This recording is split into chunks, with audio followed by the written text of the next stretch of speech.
Hello everybody and welcome back to yet another video. Today we are going to unlock Soulburner and Flame, which is the alternative style for, of course, Soulburner.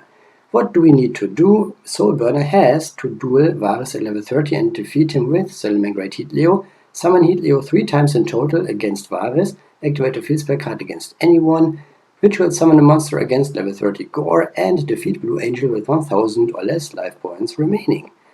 So these missions look familiar, sound familiar, and maybe they are familiar because I think those are variations of character unlock missions we had before in Vrains World. The Heatleo to 0 mission seems familiar because Playmaker had to defeat Vrains with Decode Talker in one of the Vrains unlock missions.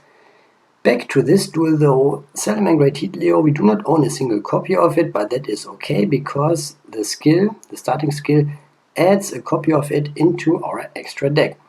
So, to summon Salamangreat Heatleo we need a few fire attribute effect monsters, and I put my deck full of those to make this easier. If we take a little damage here and there, that doesn't matter, because if we win, ultimately using Heatleo as our final attacker, we got this done, no problem. It doesn't say that we have to win without taking damage or something stupid like that, so I am optimistic that we can do this. And I can be optimistic because, of course, I already played this and know how it's going to go. So with Heatleo on the field, we can finish this duel already. And here I think it's good that I already got his life points a little lower to finish him off in this turn. With that done, we summoned Heatleo 1 time against him, but we need to summon it 2 more times, and believe it or not, but I'm going to do this against him at level 10 in one single duel, even though I still don't own a 1 copy of it, or even 2. So how do we do this? Of course we are using the starting skill again, but this time we are using the skill a little more.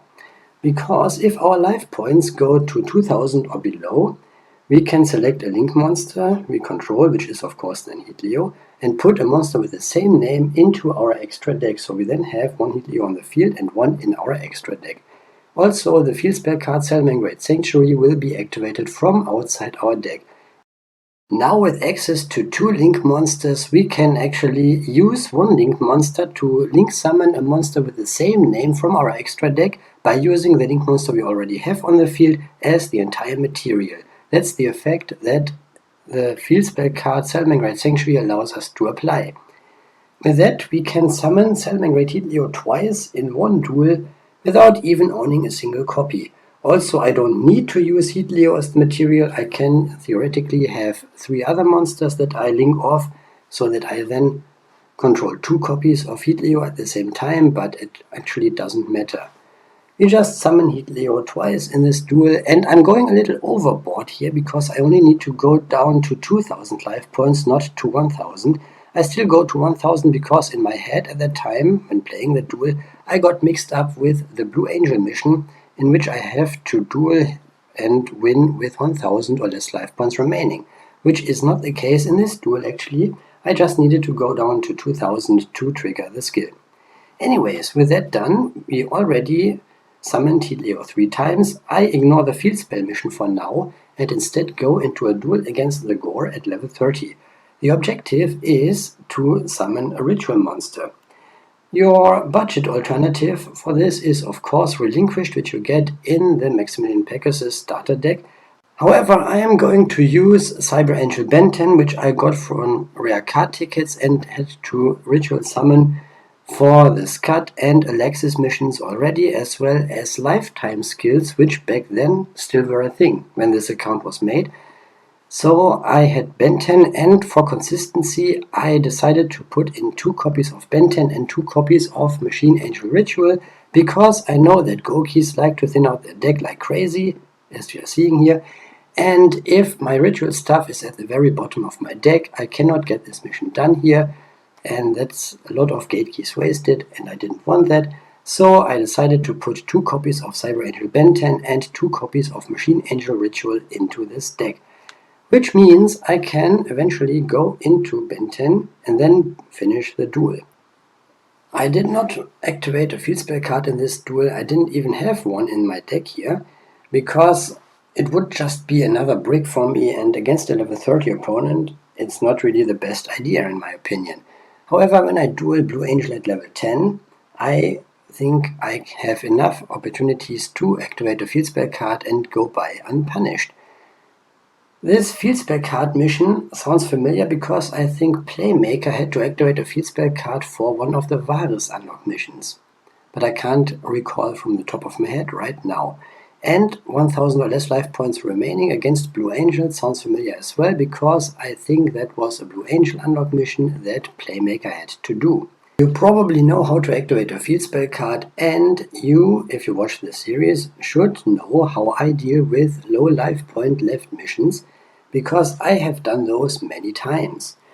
I want to control the Duel, of course, which is by using cards like Floodgate Trap Hole to put her Trickstar monsters face down so that she cannot use them as link materials for her dangerous Trickstar link monsters. And then I use my life point drainers like Hieroglyph Lithograph, Cosmic Cyclone, or even the trap card Mirror Wall, which can stick around on the field for one turn and pay 2000 life points, so I can get my life points down easily while still being in control and finish the duel whenever I feel like it.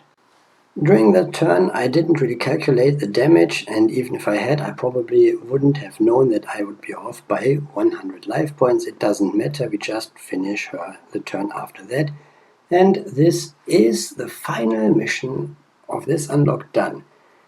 Having said that, we can claim the mission rewards now, and that would be all 5 of these missions done. It wasn't really that difficult now, was it? And yeah, sure, we have done stuff like this a lot of times before, as I said in this video, but they're actually familiar, and even if they weren't, they were not difficult, because you can figure something out and then play according to plan. With Soulburner and Flame as the alternative style unlocked, we have a little bit of tutorial action going on. You know from the start of making a new account where you have this yellow arrow, which doesn't allow you to do anything else besides what they point to. They point to the Soulburner icon here, so let's click on it, and we see Soulburner's character page. Up there we have another icon which allows us to swap styles to Soulburner and Flame, and we even get some Soulburner and Flame missions. If we play a Soulburner and Flame and do specific stuff, we can get skills and a lot of gems. And when I did this on my main account, I still remember that it was quite fun to do all of those. One thing I forgot to show you here was going to the card trader and claiming the skill Burning Awakening, or whatever it's called, for Soulburner and Flame, but you know how to find those by this point, and I think you should be fine. Anyways, that is it. Thank you so much for watching.